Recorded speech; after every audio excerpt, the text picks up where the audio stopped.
Hello dears, welcome back. ഇന്ന് ഞാൻ വന്നിരിക്കുന്ന ഒരു ലഞ്ച് റെസിപ്പിയുമായിട്ടാണ്. അപ്പോൾ എല്ലാവരും ഇതൊന്ന് ട്രൈ ചെയ്ത് നോക്കണം. എങ്ങനെയാണ് ഉണ്ടാക്കുന്നതെന്ന് നോക്കാം.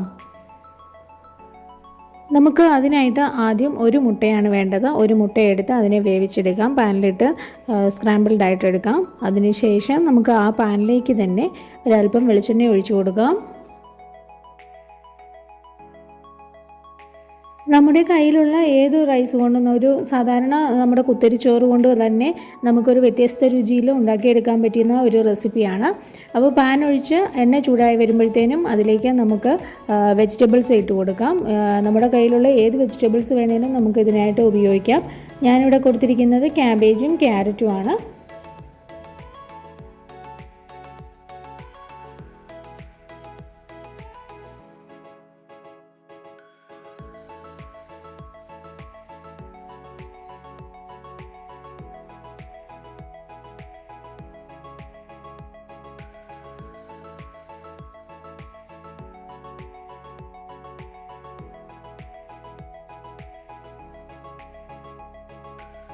വെജിറ്റബിൾസ് എല്ലാം വേകാനായിട്ട് നമുക്കൊരു 5 മിനിറ്റ് ഒന്ന് അടച്ചു വെച്ച് വേവിച്ചെടുക്കാം.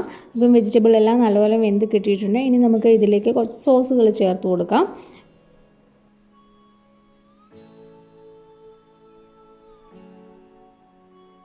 ഒരു ടീസ്പൂൺ സോയാ സോസും 1/2 ടീസ്പൂൺ ചില്ലി സോസും 1 ടീസ്പൂൺ 1 ടേബിൾ സ്പൂൺ ഞാൻ എടുത്തിട്ടുണ്ട് ടൊമാറ്റോ സോസും. ഇവയെല്ലാം കൂടെ ചേർത്ത് നമുക്ക് നല്ലതുപോലെ ഒന്ന് മിക്സ് ചെയ്തെടുക്കാം.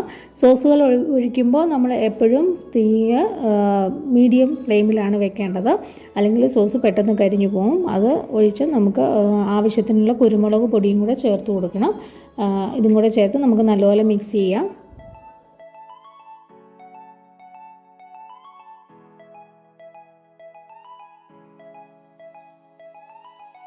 ഇനി നമുക്ക് ഇതിലേക്ക് നമ്മുടെ ചോറ് ഇട്ട് കൊടുക്കാം. ചോറ് ഇട്ട് കൊടുത്ത് നമ്മൾ നേരത്തെ റെഡിയാക്കി വെച്ചിരിക്കുന്ന മുട്ടയും കൂടെ ചേർത്ത് നല്ലതുപോലെ ഒന്ന് മിക്സ് ചെയ്തെടുക്കണം.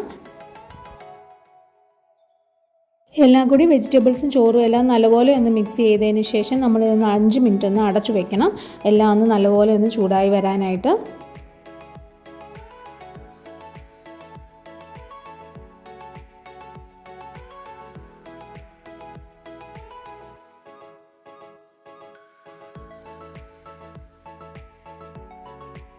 റൈസ് ഇവിടെ റെഡി ആയിട്ടുണ്ട്. വളരെ വ്യത്യസ്തമായിട്ട് നമുക്ക് കഴിക്കാൻ പറ്റുന്ന ഒരു റൈസാണ്. അപ്പോൾ എല്ലാവരും ഒന്ന് ട്രൈ ചെയ്ത് നോക്കണം.